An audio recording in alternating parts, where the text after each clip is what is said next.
University police ಸ್ಟೇಷನಲ್ಲಿ ಒಂದು ಕೊಲೆ ಪ್ರಕರಣ ವರದಿಯಾಗಿತ್ತು. ಅದರಲ್ಲಿ ಪ್ರಾಥಮಿಕ ತನಿಖೆಯ ಪ್ರಕಾರ ಏನು ಈ ಸೈಟ್ಗಳ ವಿಚಾರಕ್ಕೆ ಸಿವಿಲ್ ವ್ಯಾಜ್ಯಕ್ಕೋಸ್ಕರ ಗಲಾಟೆ ಆಗಿರುವಂಥದ್ದು ಬೆಳಕಿಗೆ ಬಂದಿತ್ತು. ಆ ಹಿನ್ನೆಲೆಯಲ್ಲಿ ನಾವು ವಿಶೇಷ ತಂಡಗಳನ್ನು ಮಾಡಿ ಆರೋಪಿಗಳನ್ನು ಪತ್ತೆ ಹಚ್ಚಲಿಕ್ಕೆ ಅವರಿಗೆ ಕೆಲಸವನ್ನು ನೀಡಲಾಗಿತ್ತು. ನಮ್ಮ ವಿಶೇಷ ತಂಡ ACP suburban, inspector university, inspector suburban ಮತ್ತು ಕ್ರೈಮ್ ಟೀಮ್ 4 ಜನ ಆರೋಪಿಗಳನ್ನು ಬಂಧಿಸುವಲ್ಲಿ ಯಶಸ್ವಿಯಾಗಿದ್ದಾರೆ. ಅದರಲ್ಲಿ ಒಬ್ಬ ಆರೋಪಿ ಅವನು ತಲೆಮರೆಸ್ಕೊಂಡು ಮುಂಬೈ ಪುಣೆಯಲ್ಲೆಲ್ಲ ಓಡಾಡ್ತಾ ಇದ್ದ. ನಿನ್ನೆ ಅವನನ್ನು ವಶಕ್ಕೆ ಪಡ್ಕೊಂಡು ಇವತ್ತು ಬಂಧಿಸಲಾಗಿತ್ತು. ಅವನು ಸ್ಟೇಷನ್ನಿಂದ ನೇಚರ್ ಕಾಲ್ ನೆಪದಲ್ಲಿ ತಪ್ಪಿಸ್ಕೊಂಡಿದ್ದ. ಅವನನ್ನು ಮತ್ತೆ ನಮ್ಮ ತಂಡ ಪತ್ತೆ ಹಚ್ಚಲು ಯಶಸ್ವಿಯಾಗಿದ್ದಾರೆ. ಅವನನ್ನು ವಶಪಡಿಸ್ಕೊಳ್ಬೇಕಾದ್ರೆ ಅವನು ನಮ್ಮ ಸಿಬ್ಬಂದಿಯವರ ಮೇಲೆ ಮಾರಣಾಂತಿಕ ಹಲ್ಲೆ ಮಾಡಿದ್ದಾನೆ. ಹಾಗಾಗಿ ಅವನ ಮೇಲೆ ನಮ್ಮ ಯೂನಿವರ್ಸಿಟಿ ಇನ್ಸ್ಪೆಕ್ಟರ್ ಅವನನ್ನು ಸರೆಂಡರ್ ಆಗಂತ ಹೇಳಿದರೂ ಕೂಡ ಅವನು ಹಲ್ಲೆ ಮುಂದುವರಿಸಿದಾಗ ಅವನನ್ನು ಸಿಬ್ಬಂದಿಯವರ ರಕ್ಷಣೆಗೋಸ್ಕರ ಮತ್ತು ಅವನನ್ನು ಕೊಲೆ ಪ್ರಕರಣದಲ್ಲಿ ಬೇಕಾಗಿರುವ ಆರೋಪಿಗಳನ್ನು ಅವನ ಮೇಲೆ ಫೈರ್ ಮಾಡಿ ಅವನನ್ನು ವಶಪಡಿಸ್ಕೊಂಡಿದ್ದಾರೆ. ಗಾಯಗೊಂಡ ನಮ್ಮ ಏನು ಸಿಬ್ಬಂದಿ ಇದ್ದಾರೆ 2 ಜನ ಹೆಡ್ ಕಾನ್ಸ್ಟೇಬಲ್ಸ್ ಮತ್ತು ಕಾನ್ಸ್ಟೇಬಲ್ಸ್ ಅವರನ್ನು ಇಲ್ಲಿ ಆಸ್ಪತ್ರೆಗೆ ಸಾಗಿಸಿದ್ದೀವಿ. ಅವರು ಚಿಕಿತ್ಸೆ ಪಡಿತಾ ಇದ್ದಾರೆ. ಅದರ ಜೊತೆಗೆ ಏನು ಇವನು ಆರೋಪಿ ಇದ್ದಾನೆ ಮಿರ್ಜಾ ಕೌಸರ್ ಬೇಗ್ ಅಂತ, ಅವನನ್ನು ಕೂಡ ಈಗಾಗಲೇ ಆಸ್ಪತ್ರೆಗೆ ಸಾಗಿಸಿ ಅವನಿಗೆ ಕೂಡ ಚಿಕಿತ್ಸೆ ನೀಡಲಾಗ್ತಾ ಇದೆ. ಇದರಲ್ಲಿ ಈಗೇನು ಆರೋಪಿ ಇದ್ದಾನೆ ಅವನ ಮೇಲೆ ಒಟ್ಟು 10 ಪ್ರಕರಣಗಳಿದ್ದಾವೆ.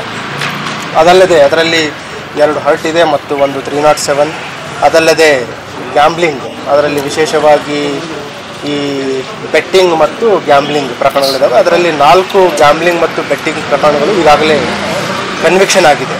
ಅದಲ್ಲದೆ ಈಗ ಇತ್ತೀಚಿನದ ಒಂದು 307 ಈ ಸ್ಟೇಷನ್ನಿಂದ ತಪ್ಪಿಸ್ಕೊಂಡಿರುವಂಥದ್ದು ಮತ್ತು ಈಗ ನಮ್ಮ ಸಿಬ್ಬಂದಿಯವರ ಮೇಲೆ ಕರ್ತವ್ಯಕ್ಕೆ ಅಡ್ಡಪಡಿಸಿ ಮಾರಣಾಂತಿಕ ಹಲ್ಲೆ ಮಾಡಿರೋದು 353, 307. ಸೊ ಟೋಟಲ್ 13 ಪ್ರಕರಣಗಳಲ್ಲಿ ಏನು ಆರೋಪಿ ಆಗಿರುತ್ತದೆ. ಈ ಮರ್ಡರ್ ಕೇಸಲ್ಲಿ ಏನು ಪಾತ್ರ? ಇವತ್ತು ಇದರಲ್ಲಿ 6 ಜನಗಳ ಆರೋಪಿಗಳ ಒಂದು ಭಾಗಿಯಾಗಿರುವಂಥದ್ದು ತಿಳಿದು ಬಂದಿರುವಂಥದ್ದು. ಇದರಲ್ಲಿ ಬೇಸಿಕಲಿ ಲ್ಯಾಂಡ್ ಗ್ರ್ಯಾಬಿಂಗ್ ಇರುವಂಥದ್ದು. ಈ 2 ಆರೋಪಿಗಳಿದ್ದಾರೆ ಮತ್ತು ಮೃತನಾಗಿದ್ದಾನೆ. ಇವರು ಕೂಡ ಏನು ಡಾಕ್ಯುಮೆಂಟ್ಸ್ ಇರಲಾರ್ದಂಥ ಸೈಟ್ಸ್ಗಳಿಗೆ ಕಬ್ಜಾ ಮಾಡುವಂಥದ್ದು ಮತ್ತು ಅದರಲ್ಲಿ ಯಾವುದಾದ್ರೂ ದಾಖಲಾತಿಗಳು ಅದು ಸರಿ ಇರಲಿಲ್ಲ ಅಂತಂದರೆ ಒಂದು ನೋಟ್ರಿಗಳನ್ನು ಮಾಡಿಕೊಂಡು ಅಲ್ಲಿ ಸಿವಿಲ್ ವ್ಯಾಜ್ಯಗಳಲ್ಲಿ ಇವರು ತಲೆ ಹಾಕುವಂಥದ್ದು ಇಲ್ಲಿವರೆಗೆ ತಿಳಿದು ಬಂದಿದೆ. ಈಗ ಏನು ಆರೋಪಿಗಳನ್ನು ಬಂಧಿಸಿದ್ದೀವಿ ಅವರನ್ನು ಪೊಲೀಸ್ ಕಸ್ಟಡಿ ತೆಗೆದುಕೊಂಡು ಹೆಚ್ಚಿನ ಒಂದು ವಿಚಾರಣೆ ಮಾಡಿ ಮುಂದೆ ಏನು ಇದೆ ಅವ್ರದ್ದು ಪ್ರತಿಯೊಬ್ಬರ ರೋಲ್ ಇಂಡಿವಿಜುವಲ್ ಆಗಿ ಮತ್ತು ಈ ಘಟನೆಗೆ ಇಮ್ಮಿಡಿಯೇಟ್ ಕಾರಣ ಏನನ್ನೋದ್ರ ಬಗ್ಗೆನೂ ಕೂಡ ನಾವು ತನಿಖೆ ಮಾಡಬೇಕು.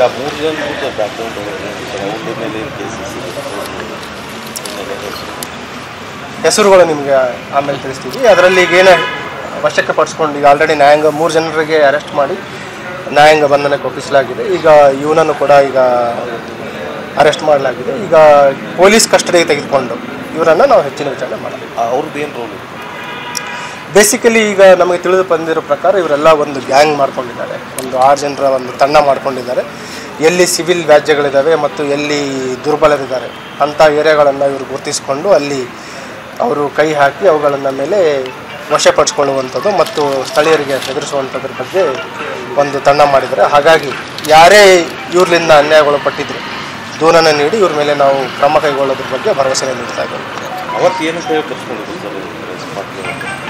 ನಿಖರವಾಗಿ ನಾವು ವಿಚಾರಣೆ ಮಾಡಿದ ನಂತರ ನಿಮಗೆ ಓಕೆ.